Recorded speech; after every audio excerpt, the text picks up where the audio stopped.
ఏంటండి ఈరోజు వస్తూనే స్వీట్‌ని చూపిస్తుంది అనుకుంటున్నారా? సండే పూటలు ఎప్పుడు నాన్ వెజ్ చేస్తూ ఉంటాను. కాకపోతే ఈరోజు స్వీట్‌తో వచ్చానేంటి అనుకుంటున్నారా? ఏం లేదండి. ఈరోజు మా little princess Sahasvi birthday. So, తన కోసం అని చెప్పేసి స్పెషల్‌గా ఈ స్వీట్‌నయితే ప్రిపేర్ చేశాను. ఈ స్వీట్‌ని ఎలా చేశాను, దీని టేస్ట్ ఎలా ఉంటుందనేది ఈ వీడియోలో అయితే చెప్పేస్తాను. మీరు కూడా తప్పకుండా చూసేయండి. నేను చూపించే ఈ స్వీట్‌ని చూసి గులాబ్ జామున్ అనుకుంటున్నారా? అలా అయితే మీరు తప్పుగా ఊహించుకున్నట్టేనండి. ఇది రవ్వతో చేసిన స్వీట్. సేమ్ గులాబ్ జామున్ టేస్టీతో చాలా జ్యూసీగా, చాలా సాఫ్ట్‌గా ఉంటుంది. గులాబ్ జామున్ కంటే ఎక్స్‌ట్రా టేస్ట్ అయితే ఉంటుందండి. ఎప్పుడు గులాబ్ జామున్ మిక్స్‌తో కాకుండా ఒక్కసారి ఇలా ట్రై చేయండి. ఇదే నచ్చుతుంది మీకు. ముందుగా స్టవ్ ఆన్ చేసుకుని అడుగు మందంగా ఉండే వెడల్పాంటి బాండీనైతే పెట్టుకోవాలి. దీంట్లోకి 1 స్పూన్ వరకు గీనైతే వేసుకుంటున్నాను. అలానే ఇది ఉప్మా రవ్వ అండి. నేను 2½ గ్లాస్‌ని తీసుకున్నాను. మీకు ఎంత కావాలో అంత అయితే తీసుకోవచ్చు. సో, ఇదంతా బాండీలోకి వేసుకుని మంచిగా ఒక 2-3 నిమిషాల పాటు ఫ్రై చేసుకోవాలి. దీనిని వేయించుకునేటప్పుడు ఫ్లేమ్ అనేది లోలో మాత్రమే ఉంచుకోవాలి. లేదంటే రవ్వ త్వరగా మాడిపోతుంది. సో, దీని నుంచి పచ్చివాసన పోయేంత వరకు ఈ ఘీలో వేయించుకుంటే సరిపోతుందండి. రవ్వ అనేది ఒక 3 నిమిషాలకి ఈ విధంగా వచ్చింది. సో, ఇలా ఉంటే సరిపోతుంది. ఇప్పుడు దీంట్లోకి పాలనైతే యాడ్ చేసుకోవాలి. నేను 2½ రవ్వనైతే తీసుకున్నాను కదండీ! సో, దానికోసం 3½ వరకు మిల్క్‌నైతే తీసుకున్నాను. బట్ దీంట్లోకి 3 వరకు మాత్రమే యాడ్ చేస్తున్నానండి. మిగిలిన హాఫ్ గ్లాస్ మిల్క్‌ని అలానే ఉంచండి. దాంతో ఇంకా ప్రాసెస్ అయితే ఉంది. సో, మిల్క్ వేసిన తర్వాత ఈ విధంగా కలుపుకుంటూ ఉంటే రవ్వ కొద్దిగా ఉడుకుతుంది. దీన్ని చూసారంటే మీకు కోవా టైప్ అయితే వస్తుందండి. సో, ఇలా ఉంటే సరిపోతుంది. మనకి రవ్వ అనేది అస్సలు లూజ్‌గా అయితే ఉండకూడదు. సో, ఇలా ఉన్నప్పుడు స్టవ్ ఆఫ్ చేసుకొని చల్లారి పెట్టుకోవడం కోసం వేరొక ప్లేట్‌లోకి అయితే ట్రాన్స్‌ఫర్ చేసుకుంటున్నాను. దీనంతటిని ప్లేట్‌లోకి వేసిన తర్వాత మొత్తం స్ప్రెడ్ చేసుకోవాలి. ఇలా స్ప్రెడ్ చేసుకున్న తర్వాత కొద్దిగా మిల్క్‌నైతే దీని మీద చల్లుకోవాలండి. ఎందుకంటే ఇది చల్లారి పెట్టుకోవాలి. సో, పైన అనేది ఆరిపోకుండా ఉంటుందని ఈ విధంగా మిల్క్‌నైతే స్ప్రెడ్ చేసుకుంటున్నాను. స్ప్రింకిల్ చేసుకుంటున్నాను. సో, ఇది కొంచెం చల్లారిన తర్వాత మనం చేత్తో మెత్తగా మెదుపుకోవాలి. గట్టిగా ప్రెస్ చేస్తూ మెదుపుకున్నట్లయితే ఈ రవ్వ అనేది చాలా సాఫ్ట్‌గా తయారవుతుంది. చూసారు కదా! ఈ విధంగా వస్తుందండి. సో, ఇప్పుడు దీంట్లోకి మనం మిల్క్ పౌడర్‌ని అయితే యాడ్ చేసుకోవాలి. మీరు తీసుకున్న క్వాంటిటీని బట్టి మిల్క్ పౌడర్ వేసుకోండి. నేను ఇక్కడ 3 స్పూన్స్ వరకు అయితే వేసుకున్నాను. అలానే 1 స్పూన్ వరకు మైదా పిండిని కూడా యాడ్ చేసుకుంటున్నాను. దీంతో పాటుగా మంచి ఫ్లేవర్ రావడానికి యాలకుల పొడిని కూడా కొద్దిగా యాడ్ చేసుకుంటున్నానండి.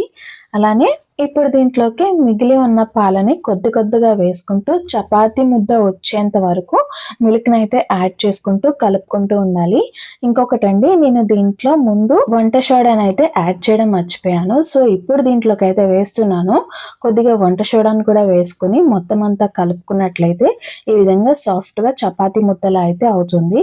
సో, దీన్నిప్పుడు కొద్దిగా ముద్దల్లా తీసుకొని మనకి కావాల్సిన షేప్‌లో అయితే చేసుకోవచ్చు. నేను చేతికి కొంచెం నెయ్యిని అప్లై చేసుకుంటున్నాను. నెయ్యి అనేది యూజ్ చేసిన అవసరం అయితే ఉండదండి. కాకపోతే నేను యూజ్ చేస్తున్నాను. ఫ్లేవర్‌గా బావుంటుందని చెప్పేసి. చూసారు కదండీ! రౌండ్ బౌల్‌లో చేసుకున్న తర్వాత కొద్దిగా ప్రెస్ చేసుకున్నాను. ఈ విధంగా అయితే వచ్చింది. సో, ఈ రవ్వనంతటిని ఈ విధంగానే చేసుకొని అయితే రెడీగా పెట్టుకున్నాను. ఈ రెసిపీ కోసం పంచదార పాకం అయితే కావాలి కాబట్టి వేరొక స్టవ్ మీద నేను పంచదార పాకం కోసం బాండీని అయితే పెట్టుకున్నాను. నేను 2½ గ్లాస్ వరకు రవ్వనైతే తీసుకున్నాను కదండీ! దీంట్లోకి 3 గ్లాసెస్ వరకు షుగర్‌ని అయితే యాడ్ చేసుకుంటున్నాను.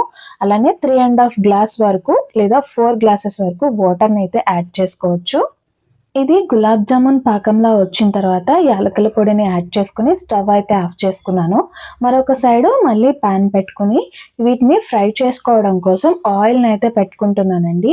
ఈ ఆయిల్ అనేది మీడియం హీట్ అయిన తర్వాత మనం వీటినైతే ఒక్కొక్కటిగా వేసుకోవాలి. వీటిని వేయించేటప్పుడు ఒక చిన్న మిస్టేక్ అయితే చేశాను. అది ఏంటి అనేది చెప్తానండి. ఆయిల్ అనేది హెవీ హీట్ అయిపోవడం వల్ల నేను వేసిన తర్వాత వీటిని కదపకుండా అలానే ఉంచేసాను ఒక 2 మినిట్స్ పాటు. సో, అందుకని పైన వైపు ఆయిల్ అనేది తగలకుండా ఇవి క్రాక్స్ అయితే వచ్చేసాయి. సో, నేను చేసిన మిస్టేక్ అదేనండి. మీరు ఎప్పుడైనా చేసుకున్నట్లయితే గనుక ఇలా చేయకుండా ఆయిల్ అనేది మీడియం హీట్‌లో ఉన్నప్పుడు వీటిని వేసుకొని హై ఫ్లేమ్ పెట్టుకొని 2 సైడ్స్ ఫ్రై చేసుకున్నట్లయితే అవి విడిపోకుండా వస్తాయి. చూసారు కదా! ఎలా క్రాక్స్ అయితే వచ్చేసాయో. వీటిని వేయించుకునేటప్పుడు హై ఫ్లేమ్‌లో వేయించుకోవడం వల్ల కలర్ కూడా బాగా వస్తుంది వీటికి. సో, ఇది చూసారు కదా! మంచిగా వేగిపోయాయి. ఇప్పుడు వీటినైతే తీసేసుకొని రెడీ చేసుకొని పెట్టుకున్న పంచదార పాకంలోకైతే వేసేసుకుంటున్నాను.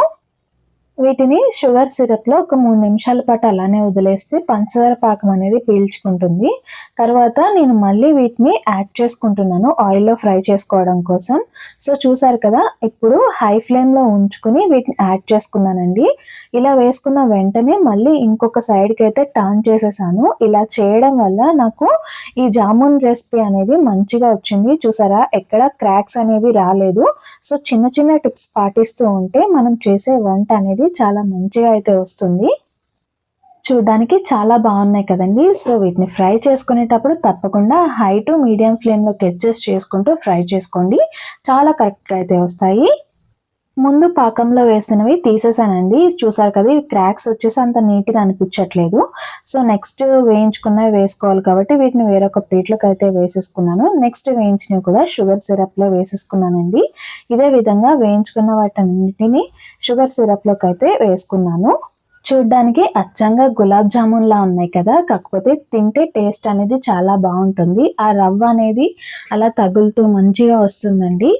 సో, వీటిని ఒక 4 నిమిషాల పాటు పంచదార పాకంలో ఉంచేసిన తర్వాత నేను వేరొక బౌల్‌లోకైతే తీసుకుంటున్నాను. అది వీడియో కోసమేనండి. ఎప్పుడు గులాబ్ జామునే కాకుండా ఇలా డిఫరెంట్‌గా ట్రై చేసి చూడండి. అన్నీ ఇంట్లో ఉన్న వాటితోనే చాలా సింపుల్ అండ్ టేస్టీగా అయితే అయిపోతుంది. నేను చేసిన ఈ రెసిపీ మీకు నచ్చిందా? అలా అయితే ఇంకెందుకు అస్సలు లేట్ చేయకుండా నా వీడియోకి లైక్, కామెంట్, షేర్ చేస్తారని అయితే కోరుకుంటున్నాను. Thank you for watching.